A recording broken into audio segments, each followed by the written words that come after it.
Hello and welcome to a special edition of CFO Focus Live. I'm Aditi Roy. For decades, the path to the CFO seat was a long, slow climb. The average age still hovers around 53. Among the 120,000 CFOs in U.S. companies making at least $20 million in revenue, fewer than 10% are below 40. Still, we are seeing a new generation of leaders who are not waiting their turn. They are rewriting the playbook, reaching the C-suite in their 30s and leading through hyper-growth, IPOs, and massive digital transformations. Today, we're joined by four leaders who really embody this shift, and we're going to ask them, how did you get here so quickly?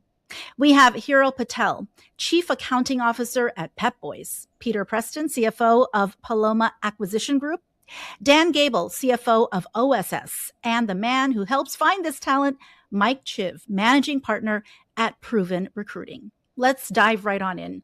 The question for our finance leaders to set the stage, give us a quick 60-second snapshot of your company. So we're talking geography, scale, top and bottom lines, and funding. Hiral, let's start with you. Thanks, Aditi. My name is Hiral Patel. I'm the Chief Accounting Officer for Pep Boys.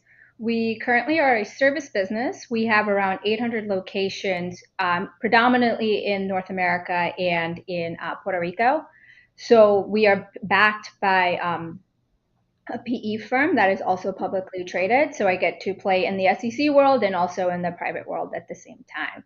So it's quite interesting navigating both of those areas. We've been around for almost over 100 years. So, yeah. And your headquarters are where? We're headquartered right in Bala Cynwyd, which is right outside of Philadelphia.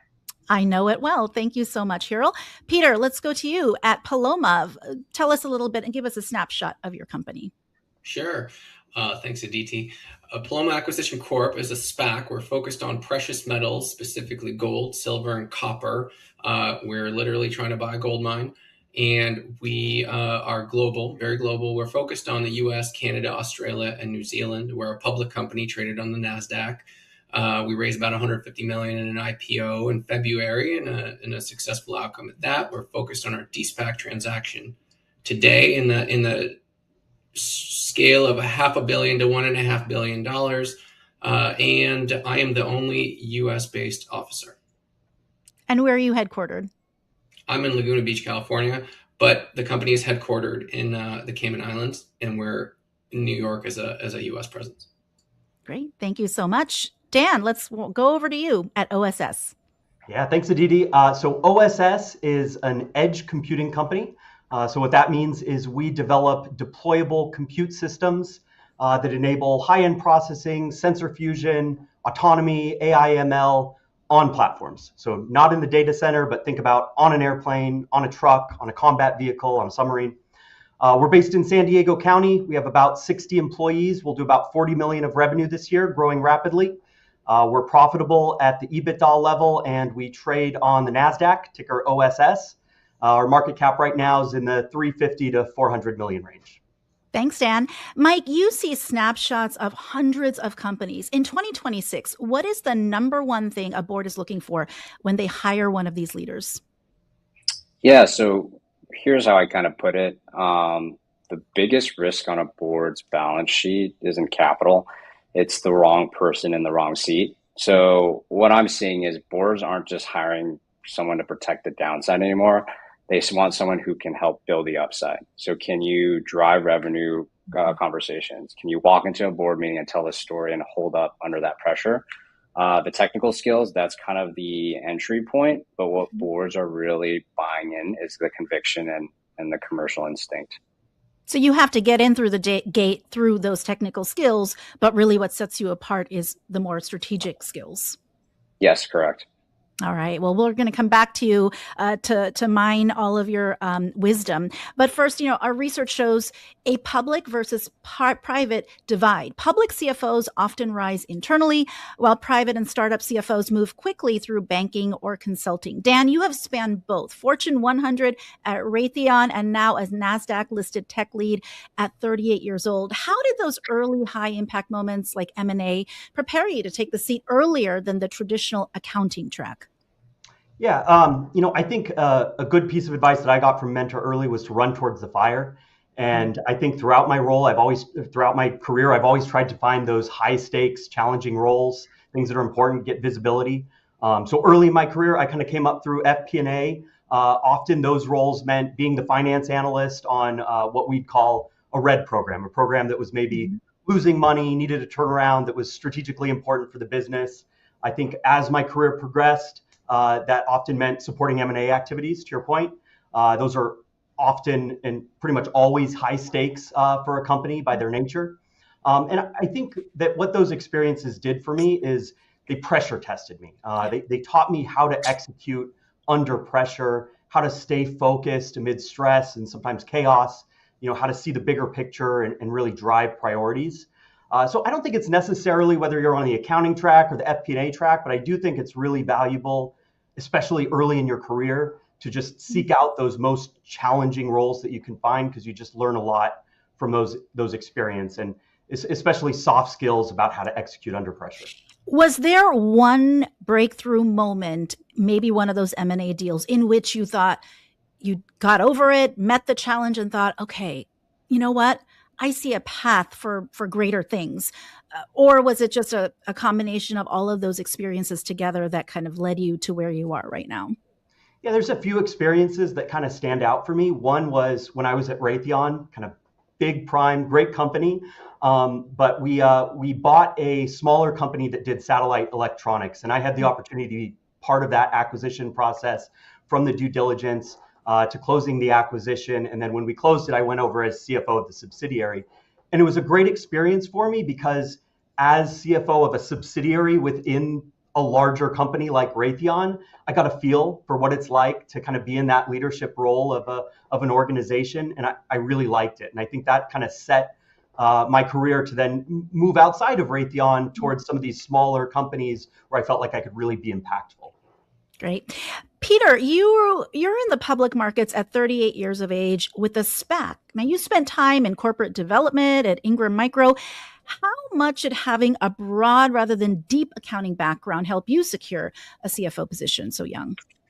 I think it's been absolutely instrumental from my perspective. I'm not a CPA like a lot of other CFOs. In fact, the role that I initially was in conversations with for Paloma was a COO role.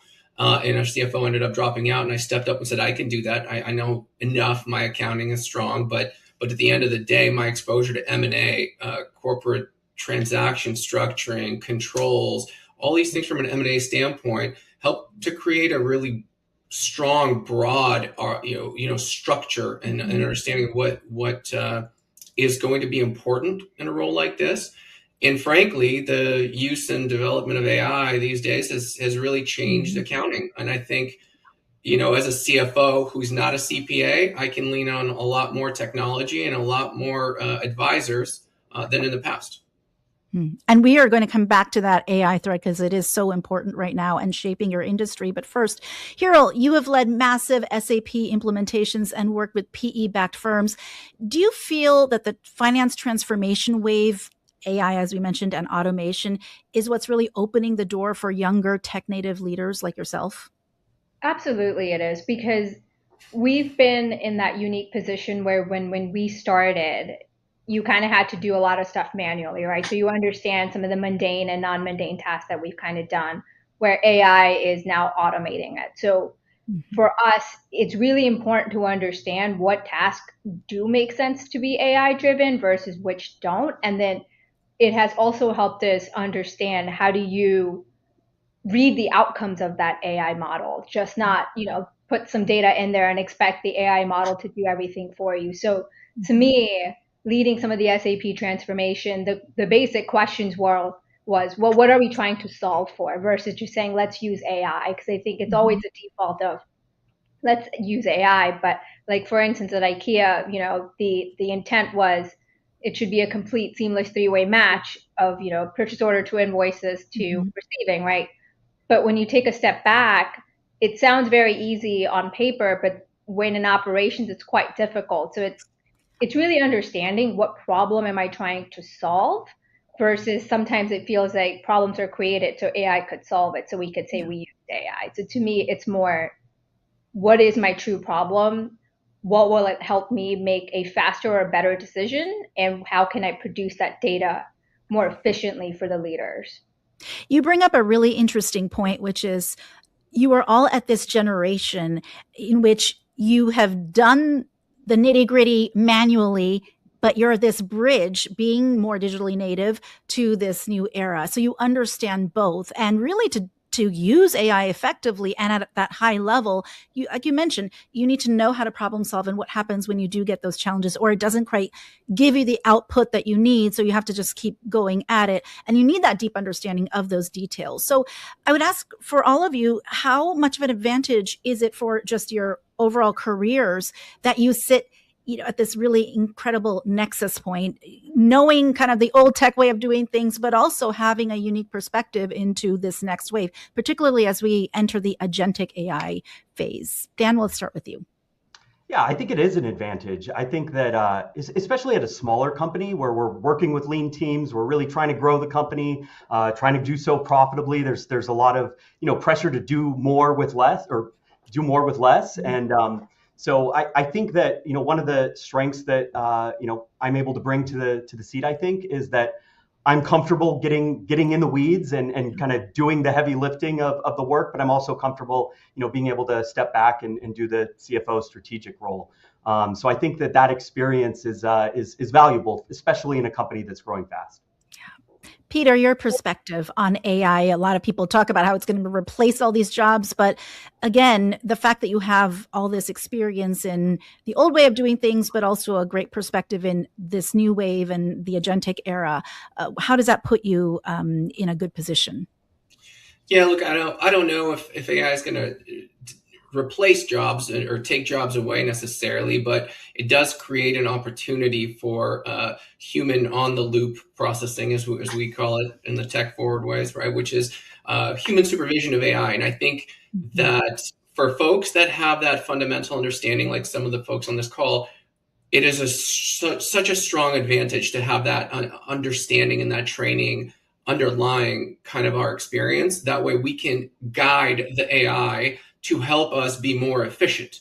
But frankly, I don't know how these younger generations and new entrants into the workforce are going to fare. It's going to be quite tough. There's just a lot of basic and fundamental work that AI could do much, much more efficiently at that very ground level of any corporate work. And Hiro, you got this started on this conversation. I would ask, we talk about replacing jobs. Peter mentioned that. Is it possible that your jobs may just be reformulated? Does this free you up to do higher level work? I think it absolutely does, because again, it just provides more quality data on a timely fashion so that you can get to decisions faster versus, in previous times where it could have taken you a week to do an analysis, it can now take you a day or less. But again, you can continuously switch the different levers based on who you're having that discussion with. If you have a discussion with the CFO and if he or she's like, hey, what about this? What about that? You can quickly pivot to those models versus before you take notes and be like, okay, let me go back and rerun it. So to me, it just provides more timeliness versus, a displacement of roles or where things are going. And, to just answer in terms of advantage, I think the advantage that we have right now is mindset, because we've done it manually. So we understand what the outcome should look like. And with the new generation coming into the workforce, they're unfortunately at the disadvantage because the computers are doing a lot of their work. So it's like basic math, right? Like where kids no longer need to know this complicated math because you can use Excel or you could use AI. But when you know the basics, you can kind of solve for a lot. Absolutely. And you, I think, answer the first part of my next question. Before we get to Mike, I'm going to do another quick round because I want to stay on you, Hiro. As someone who is under 40, what unique perspective do you bring to your position? I think you've already answered that for us. The second part of it is, what is the biggest liability that comes with being under 40 and your position? So we'll start with you.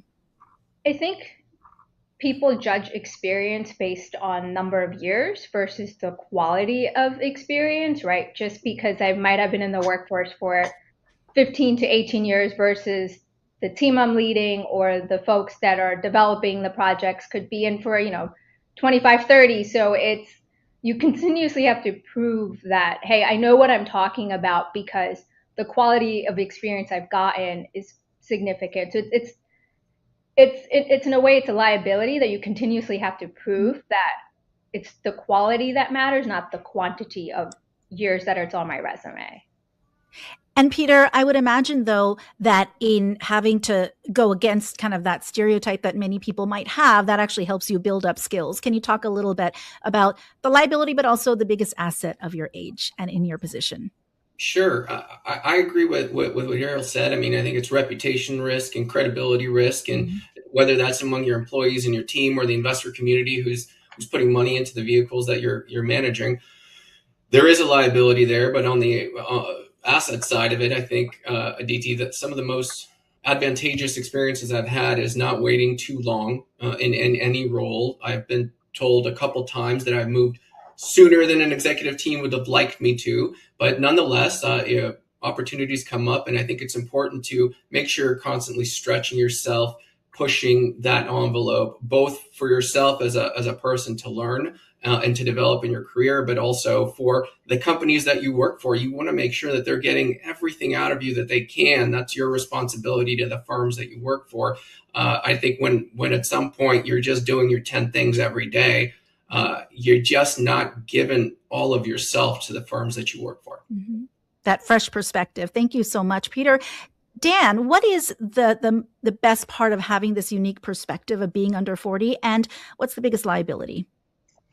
Yeah, I mean, I think Hiral and Peter kind of hit it on the head. I think that the biggest liability is as Hiral was saying, every time I go into a new role or a new situation, there's this little devil on my shoulder that's whispering, is the team going to respect you? Would you have a little more gravitas in the boardroom with some more gray hairs? So I think that is a challenge, but I think the asset is those doubts kind of propel me forward. They really push me to prove my worth and prove my abilities, to be the most prepared in the room, to have done the most research, to be willing to work the hardest and really take ownership and put all of myself into the work that I'm doing. So I think that liability in many ways becomes the biggest asset as well. Yeah, that's a great point, because you love putting yourself in that underdog role, right? Always being hungry for it, always fighting for it, rather than being the veteran who's just kind of resting on your laurels. It's a great perspective. Mike, let's go to you. You counsel rising controllers on their path to the CFO seat. When a candidate is under 40, what's the biggest hurdle or skepticism they face from a board? How do you coach them to overcome this? Yeah, that's a great question. So just to start for the hurdle. So honestly, I think it comes down to one question. It's, have you been tested, right? Boards want to know you've actually been through something, not just riding the wave up, but navigating some real adversity. And so when it really depends on who you're reporting to.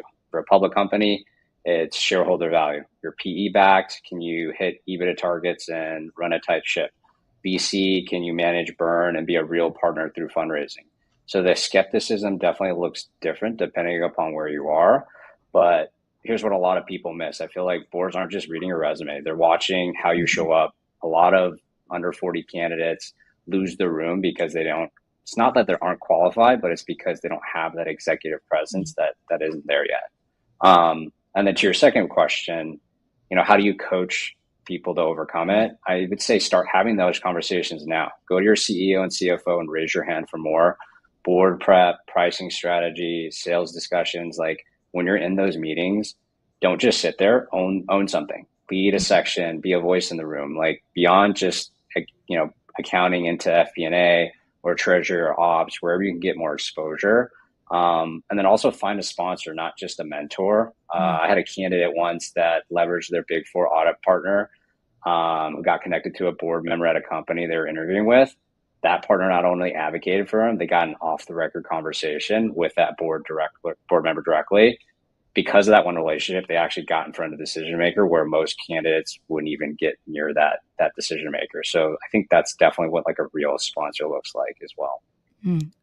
Great wisdom there from you, Mike. The research mentions the trade-off of rising too fast, specifically a gap in experience in capital markets or crisis management.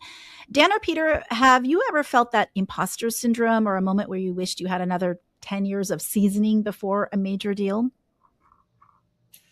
Dan? Yeah, I'll start. Yeah, I think every time I'm going, like I mentioned, every time I'm going into a new situation or a new deal, there's a little piece of me that feels like an imposter, that wonders if I'm going to get respected and so forth. But like I said, I think there's a lot of resources out there to prepare, especially in terms of mentors and talking to other people who've been through this before. And so I think leaning on that experience and being as prepared as I can be and going in there. I think those doubts, like I said, they kind of propel me forward. Yeah, so. Exactly. Peter, does that young and hungry kind of ethos help propel you forward as well? How have you felt that imposter syndrome sometimes in those high stakes situations? And what do you do to overcome that? I'm going to be a little contrarian here, and I hope it doesn't sound as ego or arrogance, but my answer is actually no. I can't say I felt too much of imposter syndrome, and I think it has to do with just the way that my career has evolved. When I worked for larger companies, I had very good mentors who really took me under their wings and taught me and prepped me properly and had good training and all of that. And then when I came into kind of more tech, high growth, more innovative spaces, then I became kind of the grown up in the room, coming from a bigger company background. So people looked to me because I had more expertise on a lot of matters than others did. So I can't say I ever felt like true imposter syndrome, but definitely the hunger is always there to prove yourself and earn that credibility with everybody in the room. There's no doubt. They put their trust in you. You got to deliver on it. Harold, I want to ask you about the CFO as storyteller. Are you spending more time on the numbers or on the narrative of where the business is going? And do you think that your age and, again, being a bit more digitally native helps you with those skills?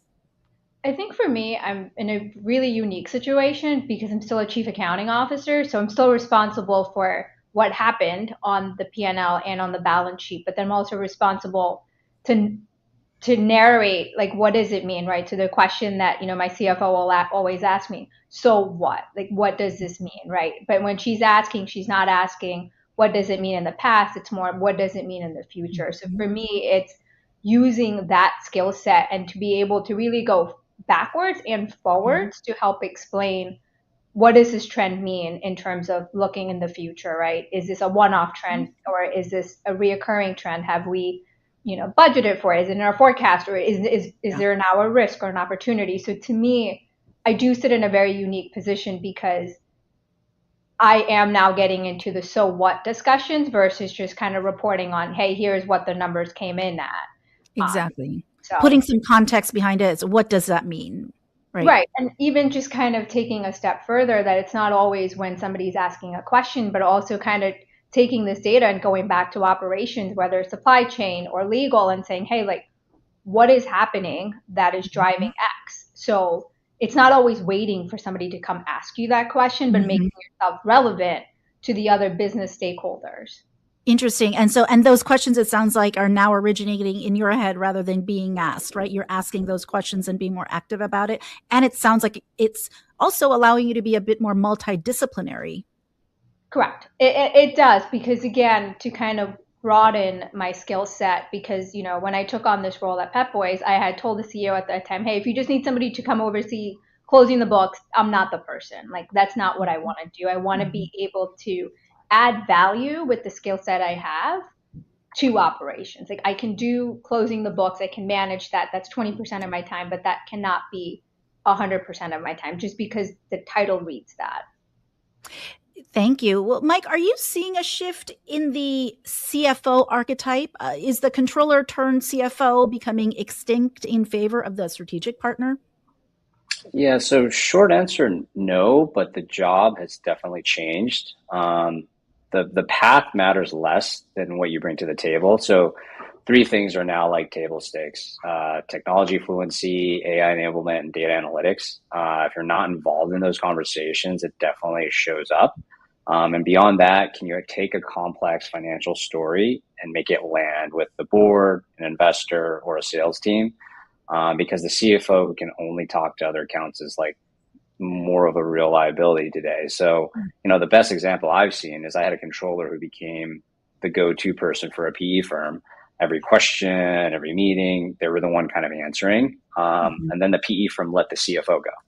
And then this person stepped up, took on the full role, and actually led a successful sale to another PE sponsor. So more credibility from that one exposure and experience than probably a decade of traditional career progression. So strategic partner is the role, but start building that muscle now, long before you're sitting across the table asking for the job.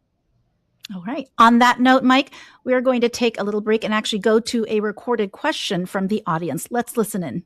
Hey, I'm Lars Ratja, Senior Vice President and partner with Lockton Insurance Brokers. I'm based in San Diego, but I office both out of our La Jolla office as well as Irvine. My geographic focus really is in the Southern California area. So we do all things insurance, so it'd be property and casualty, employee benefits. So my question for the panel really surrounds being a younger C-suite. You are now wearing a lot of hats. And my question is, how does insurance or risk management play to that? Is that something that you are well versed in, coming from maybe more of a finance background? Or is that something that is newer to you, right? Really, insurance is balance sheet protection, it's risk finance, and understanding how that plays into your overall risk strategy. So being a newer C-suite, is that something that comes up within your organization often? Is that new to you, or how do you handle that? Right. Risk management is the question. Is there someone who wants to answer first? Hero, let's go to you. So I've definitely gotten a lot more exposure to enterprise risk management here in my current role. And again, I'm very fortunate that the CFO that I'm under right now, she's led an ERM at her previous organization. So she's really helping me see, what do you look for when you're running these programs, or what is the typical risk, or how do you manage this risk profile? So to me, it's been really beneficial to kind of understand how you run that without really taking full ownership of it. Thank you. Dan, what about you? Yeah, absolutely. Enterprise risk management's a big focus here, as I think it is for any company. I've had opportunity to be a part of that in the past as well, so it wasn't completely new. But I would say to Lars's question, the insurance side was something new for me coming into this role. Kind of working with the brokers, understanding the different options for commercial insurance, D&O. We work with Lockton, Lars's company, and our brokers have been great in kind of leading me through that process as we've gone through it. All right, Peter, you're up. Yeah, I think risk management is of critical importance, and it always has been in the CFO role. Kind of a balance between risk management and managing growth moving forward, and managing your return on your equity for your shareholders. But from the insurance standpoint, it's definitely a critical piece to any corporate environment, especially when you're talking now about the cyber threats that we face. You got to have cyber insurance coverage as well, in addition to your traditional, D&O, and all of the good stuff. All right. Well, we are going to end on a quick lightning round. So in one sentence or less, tell us the answers to these questions. Peter, we'll start back up with you. What is the best piece of advice a mentor has given you? Good question. I would say library days. I have a great mentor who, one of the most important things he taught me is once a month, or maybe if you can't do it once a month and once every 2 months, go to the library. Just you and a notepad and a piece of paper and a pen and a lavender latte, and just sit there for 3 or 4 hours or a day and just sit and reconcile all the thoughts that are in your head. And that might be corporate and company oriented stuff, whether it's organizational structure or you just the amount of work you got to do and figure out how to prioritize it. Or it might be personal, like, hey, how do I manage health and family with this balance of company life and responsibilities? Or maybe it's something else, but if you sit there and you really just reflect on what's going on without a phone, without a computer in front of you, it opens up a whole bunch of different solutions, I find, to different problems in your life or different circumstances that you might not have otherwise seen. All right. Definitely more than one sentence that I asked for, but thank you for that. I love the idea of the library days without the tech, no problem in tech and, kind of being low tech, but that lavender latte gives away your generation. So, Dan, I come to you. What is the best piece of advice you've received from a mentor? I think to be willing to take some risks in your career. I spent the first 12 years of my career with Raytheon, big defense prime, great company. One of the toughest career decisions that I had to make was when I left Raytheon for another opportunity. I really struggled with that. And I had a mentor that kind of encouraged me to take that risk, to go out of my comfort zone. And I think that's great advice. I think you always have to be willing to take some risks. Great. Hero, best advice. This kind of sounds cliche, but it's, you miss 100% of the shots you don't take, right? So, ever since I transitioned from public accounting into industry, for me, it was okay to be like, okay, what do I want to do next, right? So when I did transition, I'm like, I want to make it to CFO. Before, I'm like, oh, I don't know if I could say that I'm just an assistant controller. I'm shooting too high. But now, you kind of get that courage that you do have to put it out there if that's what you want to do. So again, it's just taking the shots versus saying, oh, I don't think I could do it. Love that. Mike, you are usually the advice giver, but tell us if you've received any amazing advice. Yeah, I'll keep it short. I like this quote that I heard from my mentor. You don't rise to the level of your goals. You fall to the level of your systems. Oh, wonderful. Again, really quickly, one sentence. What's next for you professionally? Peter. CEO role in 5 years. I'm glad. I usually ask, do you want to be CEO? So I'm glad that you went there. Dan, what about you? I think to continue to build and grow OSS, especially through, we're going into M&A in 2026. We're looking for some acquisition targets. So I'm excited to be a part of that. Very, very well. And Hero, what about you? CFO, hopefully before 40, but we'll see.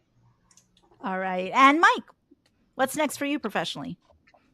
Hopefully buying into the ownership group, being a longer term part of Proven. Awesome. What may surprise people about you? That's what we're going to end on. Mike, we'll start with you. This will be pretty quick, but honestly, it's kind of a miracle I'm here. Both my parents escaped the Khmer Rouge in Cambodia in the 70s, and they're both widows. So they're in their early 20s because of the war. And so eventually they came and met in the US through mutual friends. And then me and my brother were born. So the story kind of lives with me every single day. And that's why I do the work that I do. It matters to me.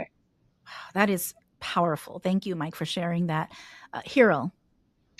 I think when people first work with me, they think I'm extremely intense. So when I'm work mode, I'm intense. But once work mode is done, it's like, who is this person? It's like, because I will banter for life, and I will know everything about the individual's life, their family life, what's going on or what their favorite spots are. So to me, I think they find it really surprising. Great. Thank you, Hero. And Dan, what may surprise people about you? So my husband and I have 2 adopted children. We adopted through the foster care system. That's actually not the surprising fact. The surprising fact is that during our foster to adopt journey, for a period of a few months, we actually had 5 children living in our home, an 8-year-old, 2 4-year-olds, and 2 2-year-olds. And I survived that. So I think the CFO stuff is a walk in the park. Absolutely. And might I say that you look very well rested for having 5 children under the age of 8. Exactly. Thank you for sharing that. Peter, what may surprise people about you? I can't beat that, but I'm a home baker and I have a signature watermelon pie that I make. That's about it. Too bad we can't sample. Well, thank you so much to our panelists for this wonderful discussion, and we really appreciate your time. And a reminder to please visit www.cfofocus.org and register for our upcoming CFO Focus in-person gatherings in Denver on June 17th, Seattle on September 22nd, Las Vegas on September 23rd, and San Diego on October 20th. Stay tuned to www.cfofocus.org to find out when CFO Focus is coming to your city. Thanks for joining us. We'll see